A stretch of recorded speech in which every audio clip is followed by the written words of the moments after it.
Welcome back to Site Planning. This is the final sessions of the semester, and I thought we'd bring together a few of us who have taught site planning over the years at MIT and talk about not how to do it, but what the future holds for site planning. With me today are Tunny Lee, and Tunny taught site planning before I did, and he passed it along to me. And I think probably Brent is one of the next generation of people that took it on, and Brent Ryan and Marianne Ocampo currently teaches site planning here at MIT. So we have lots of experience in teaching it and maybe a few ideas about where it might go in the future. What I thought I'd do is ask a few questions, and that'll start a conversation, and let's see where it goes on it. Let's start with the issue of climate change. All of us know it's going to have an impact, a huge impact on how we design cities and how we design sites. But I want to ask people to give me a sense of what you think the most important things a site planner has to bring to the site planning problem to deal with climate change. What issues should they be bringing to the table, and what kind of issues should they be trying to persuade their clients to deal with on it? Who wants to start? Marianne? I can begin. So I think that for designing for climate change will include understanding what the climate factors are. So whether it's extreme heat or it's flooding, sea level rise, or storm events, I think one is assessing what climate factors we're dealing with. Two would be how to analyze different scenarios that start to really think about the projections for temperatures changing, precipitation, flooding, and so forth. And then for the designer or physical planner, it will really be about spatializing what the dynamics of those ranges of systems are environmentally, and then beginning to assess strategies that can accommodate the dynamics of those systems. Other thoughts? Marianne is correct. There's an enormous number of variables to be thought about in site planning with respect to climate change. But I think another foundational aspect that the site planner needs to remember is that the site planner, in a sense, is acting locally. And climate change is a global factor. So the site planner is engaged in a local dialogue with a global factor. What that means in terms of operationalizing what the site planner can do is to, for example, think about comparatively simple things like additional tree cover, permeability of the site, the amount of dependency on automobile, the degree to that can be reduced. All of these are comparatively local factors, but they're contributing incrementally to the addressing of this much larger problem. Tunny, any thoughts on this? Well, I think it adds another level of technical understanding that the site planner must have. So in teaching site planning, we need to take into account the things that both Marianne and Brent have talked about. How do you make a projection, scenarios of, say, different flooding levels? Or, you know, even the original site planning site, the question of albedo of stuff. How do you then project that in relation to amount of increased piece? So, you know, so tree cover, it would be one way of doing that. Raising all your things on stilts is a way of dealing with the water, but also to be able to convey to the public, your client or your public, how these things are working. I mean, the kind of a map showing what happens if the sea level rises a certain amount, and what possible time frame. So in language that users and owners can understand. Yeah, I think that the issue of how you make projections about impacts are going to be is going to be increasingly important.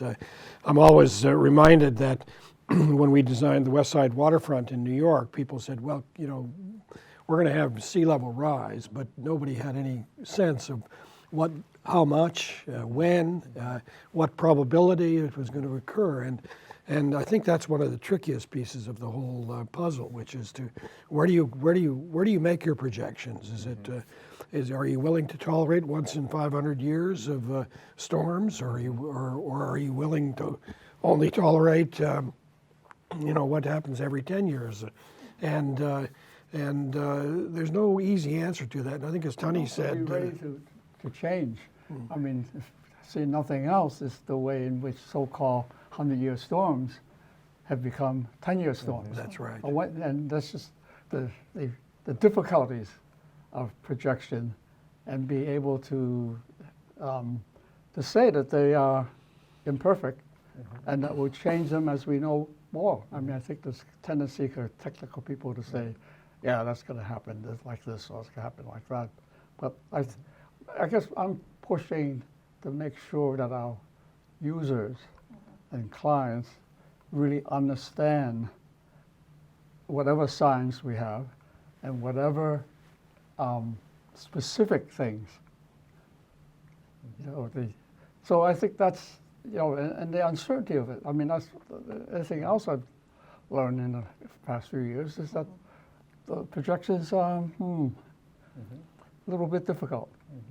This reminds us that site planning is a profession that is an art, but it's an art that depends to a great degree on science.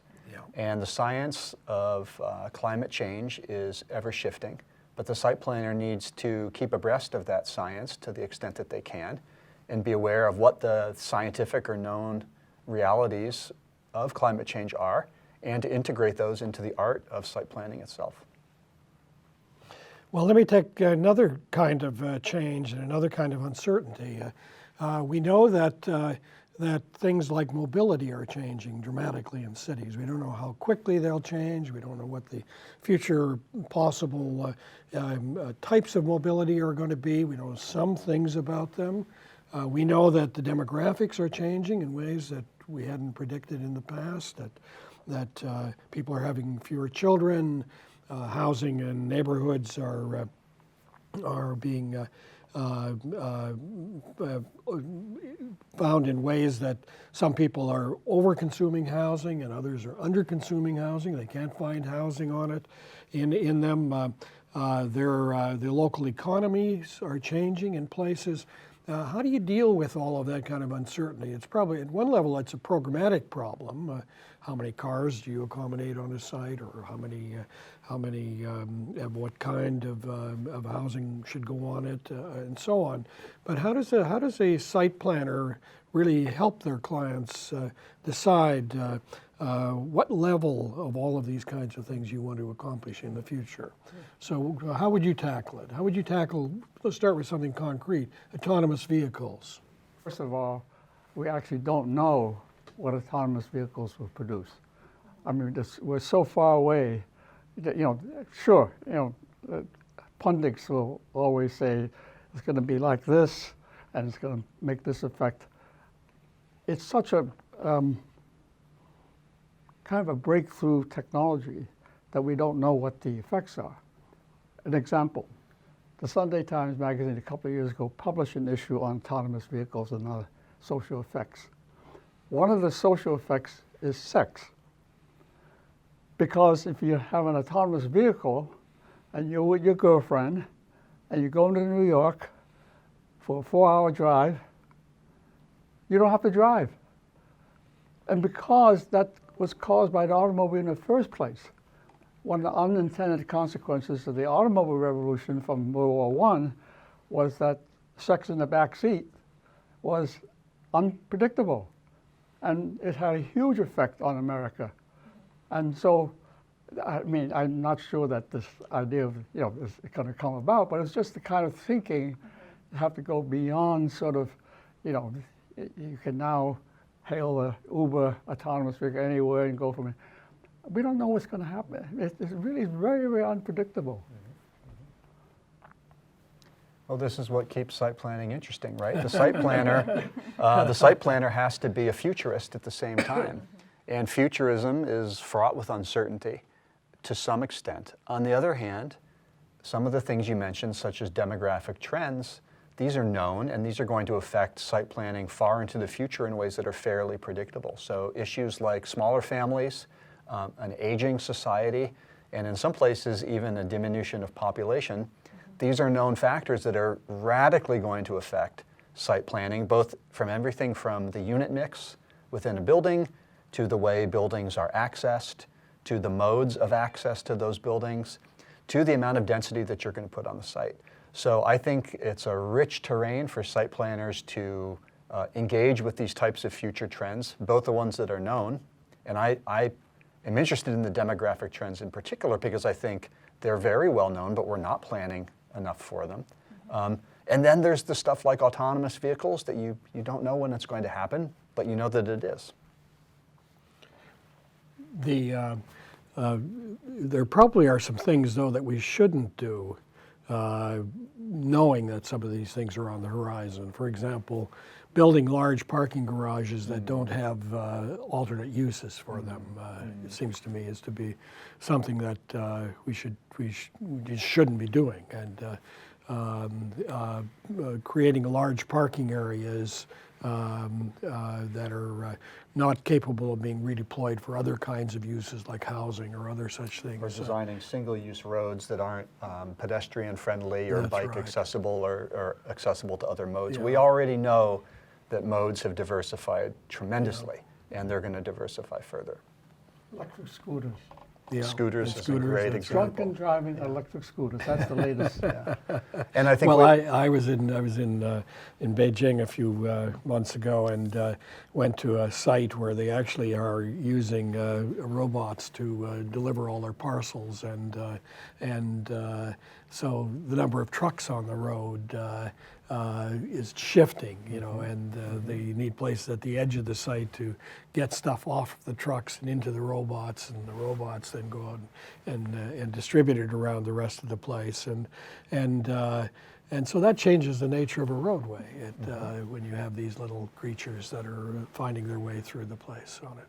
But to that point, I think that there is a level of flexibility and adaptability that we're designing for as site planners. So when we're looking at particular sites and we're thinking about the larger ideas of how you would develop over time, oftentimes we're looking at land banking, opportunity sites, what are the constraints, and thinking about infrastructure so that we can accommodate new infrastructure or rehabilitate infrastructure as it gets older within those different cycles. So I do think that we're designing with flexibility in mind.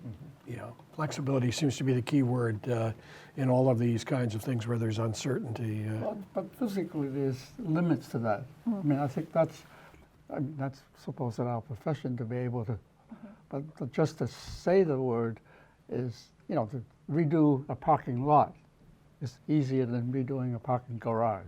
That's Right. true. And, you know, Right. the reuse, and then all the utilities. I mean, that's part of Right. our job, right? Right. The whole utility system. Now, are you going to build in extra, or are you going to build in, you know, some of it's easy. Roadways are relatively easy. Lighting is relatively easy. Right. Sewage, water drainage, those are relatively more difficult. Right. And then redoing structures is really hard.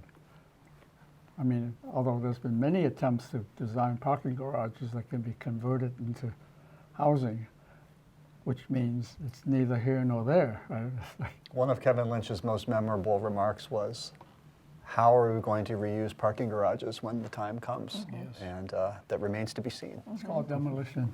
Demolition is one answer. Well, it's also called 10-foot ceilings, and Build higher garages. using them on weekends for events rather than Right. letting them sit idle and other such things. The harder ones are underground garages. That's true. Right. The ones in Boston downtown now are all underused Yeah. because the zoning code required them to have, it's at 1.1 to 1, and then a smaller ratio, and they still being underused. Yeah, the codes are sometimes slow to reform to reflect the realities.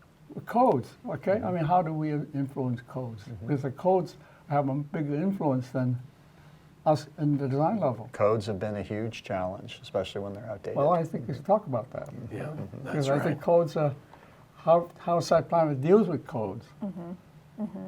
Not just saying we're stuck with them, Right. which means for engaging in the political process way before site planner is involved. So the role is, you have a particular expertise and knowledge.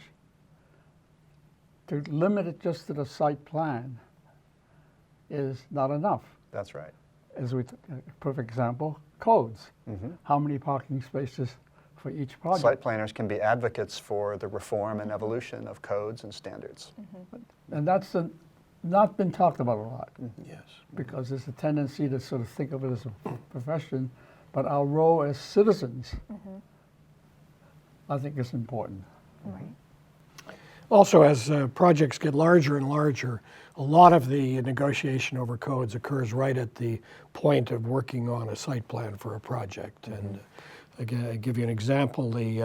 When we worked on redeveloping Prudential Center in Boston, one of the key issues was that they had a certain amount of parking available in that place, and they wanted to add 50% more space on the site without having to add any additional parking.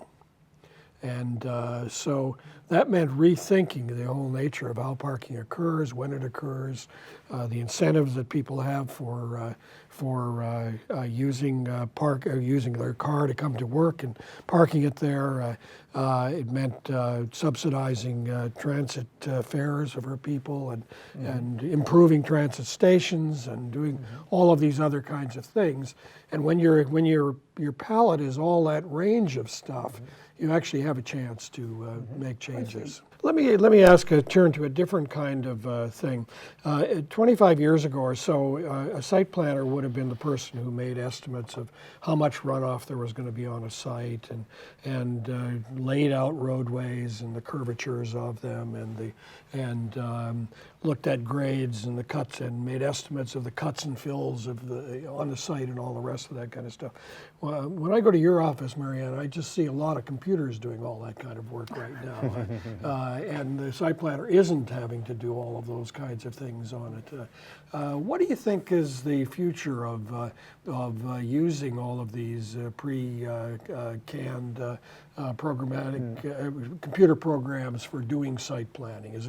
Are we going to be able to enlarge the number of things that we don't have to do anymore, or are there real hazards or dangers in going down that route? What's your thought on that? That's a great question. I think that, well, one is I think that we are still doing it. We have software and computers and technology that help us do it in a more efficient, more precise way, but we are still planning sites in such a way where physically we are responsive for those patterns that we are, laying out. So I think that we are taking advantage of technology today. At MIT, of course, we're testing that technology in our software and our approaches to how we analyze sites, how we design sites.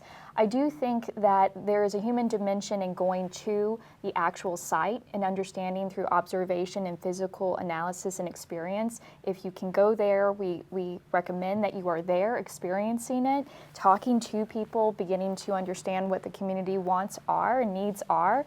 But from a technical perspective, I do believe your technical knowledge and how efficient you can be using technology with computer software is something that is advancing the way that we are beginning to understand design at the site planning scale and multiple scales. There have been lots of attempts to do computer programs which optimize locations of things on a site, et cetera. Do you think, Brent, do you think that has any prospect of being of any aid in the future? This has been a promise in design for decades, and I think to some extent it will remain a promise. If it saves the designer's time in doing routine tasks and allows the designer additional time to engage in, let's say, additional creative possibilities to enhance, say, the mix of activities on the site, or to simply brainstorm additional elements of a site that they might not have time to do if they had to always spend time calculating the basic tasks, I think it will be a liberating factor for designers. While not putting them out of business. Well, I agree with Brent, but I think the other question that's raised is who do you talk to? And that is not something that people are very good at, because it's not just asking, right? What do you want on the site? It's a much more refined, because first off you have to be in empathy with the residents and not view it as another step to go through. Yeah, community participation. We have people participate. But that is that's a very valuable piece that you have to be, you talk about demographics, it's not just demographics, right? There are kids, there are people of different races, there are people with different incomes, and we can't deal with the big issues. Equality, inequities being one of them, because by the time we get on the site, there's already been a client and somebody and so on, whereas some of the real site planning questions are not supported. And that's a whole nother function of what we as citizens, and we have to be, because inequalities grow with some of this technical stuff. And engagement with constituents can never be done by a computer. Right. So the human element of the site, both as the user of the site and the designer, those human elements need to be in constant contact through the evolution of a site plan. Right. So it doesn't sound to me like there's a lot of role for AI in this field. AI isn't going to revolutionize site planning, is that right? No, it's not. I mean, it just makes life easier. I mean, if you have to calculate cut and fill, which we used to have to do, if you can do that with a computer, terrific. You know, Or the figure amount out- of a retention basin, something Right. like that. Right. or any, you know, calculate the area, lay out a parking garage, if there are any still left, or, you know, anything that helps the kind of gut work is good. But yeah, the main parts you can't, we always knew that, and always be, it's gotten even more problematic because, not problematic, but we should not be just technocrats building this site, but that we are citizens as well who care about things like equality and inequity.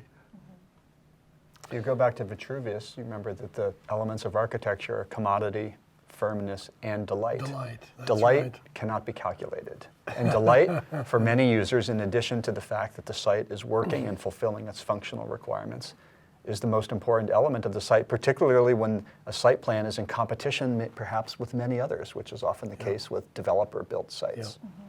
Yeah. Well, those are good thoughts on which to end this. We hope that those of you who have taken this course over the semester will have learned some new things, perhaps have seen some possibilities for the future out of this conversation here. And we want to thank you for being part of Site Planning Online. Thank you. Thank you.